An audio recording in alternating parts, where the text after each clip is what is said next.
when a new platform comes out, or when the old games, everybody has it already, what do you do for an encore? Here we are playing one proposal for a Tetris 2, and it's quite different from anything that I've played. The fact that I can't stop playing is a good sign. I remember talking to Alexei about this a lot. What does Tetris 2 look like? From the very first night that we were together, we talked about, like, what do we do about Tetris 2? And yeah, I thought about this.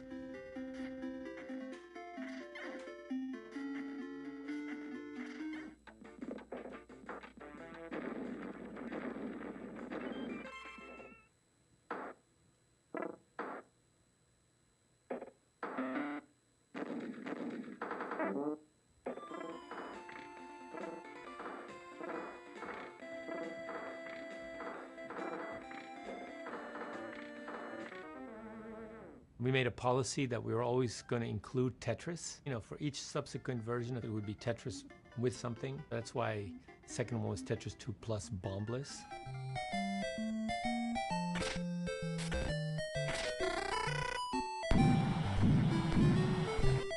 Tetris Battle Gaiden was like with magic effects and so on and so forth, which is cute.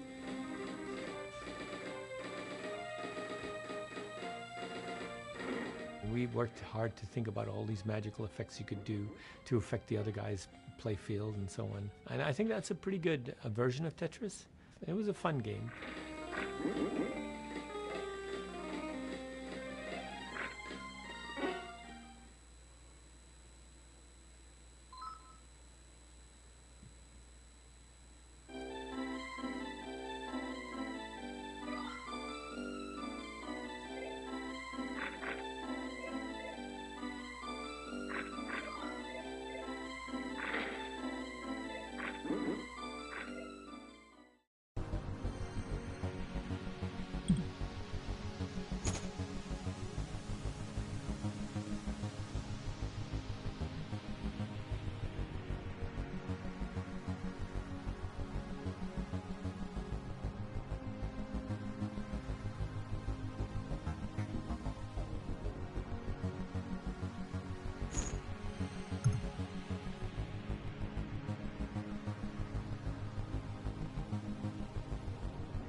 Bombless, it's funny. So the guy's name is Ishihara, and he's the guy who went out to make Pokemon. That's the guy. On my second trip to Moscow with Arakawa and Lincoln, who do we meet in the lunchroom of the hotel? But it's Ishihara. What the hell is he doing here? He was there for Fishing for Rights because he had created Bombless.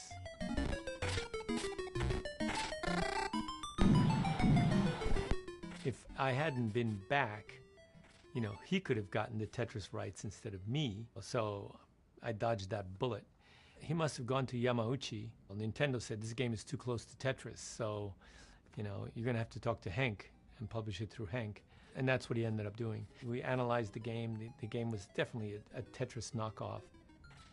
According to the law, I could have just published Bombless without paying him anything. But actually, I paid him, like, I don't know, $1 a unit or something like that.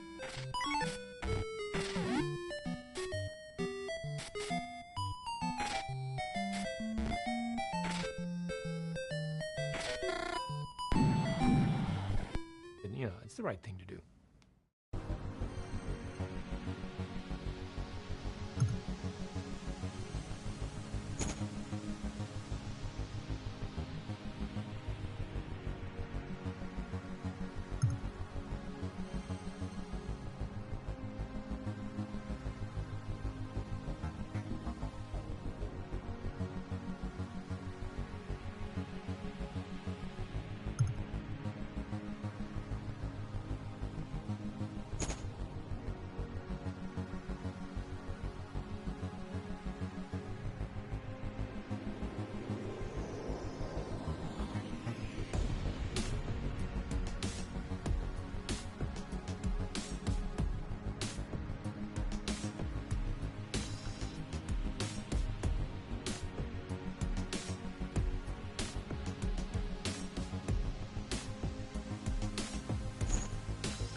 beautiful windward side of Hawaii. Isn't this lovely? Hank and I and Alexi would get together in Hawaii, and we would hang out at Hank's house. We need the blue one. Get that blue one. Get the blue guy. We were like brainstorming different designs, and so we were trying to figure out how to go back to the original Tetris and make it super. The first concept was, rather than start with a clear will, we start with a messy will.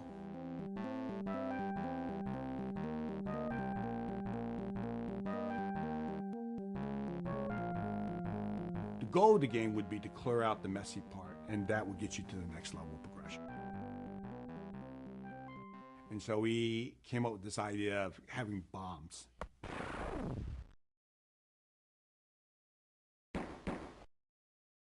So you have pieces and bombs. Bombs was a digger, pieces were builders, same scoring mechanisms of making up lines. That became Super Tetris. Alexi and myself worked really hard to try to get that game tuned. That game did pretty well.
perestroika economical situation become worse and worse, so I need to think about the money more and more, because at some point I signed the paper which says that I grant the rights for Tetris to my computer center for 10 years.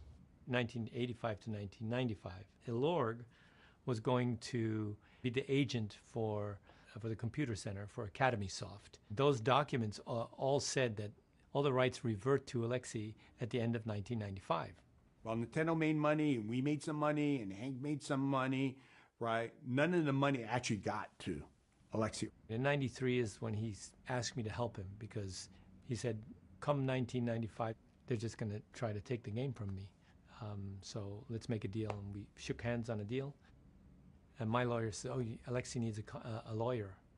And then I said, Alexei, you need a lawyer. And he says, I don't need a lawyer. He said, if I get a lawyer, your lawyer will fight with my lawyer, your lawyer will win, and I'll be in a worse position than I am now. I'm just going to trust you. You take care of it. That deal is still alive today. So At the end of the day, Hank never abandoned Alexei. we've never had a dispute between me and Alexei. Starting with a handshake in 1993. Oh my gosh, that's 30 years. He made sure he ultimately got his payday. I gotta say, you know what? The smartest thing you ever did No. is he entered Tetris into a computer game contest, and he got second prize, second best game. But the point is that it had the copyright Alexei Pajitnov. So then he established copyright publicly at that event. Yeah. Smart guy.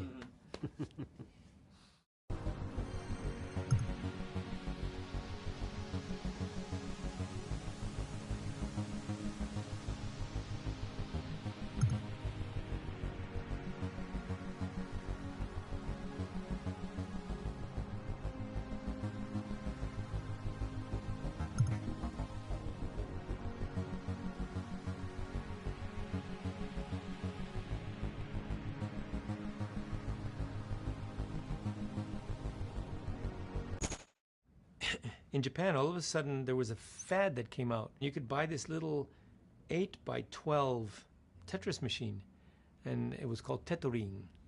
It was, it was a little tiny Tetris game. And so we went to bat, and we chased the company down and said, no, you can't be doing this. This is a Tetris knockoff. We went to court and stopped them from publishing the game.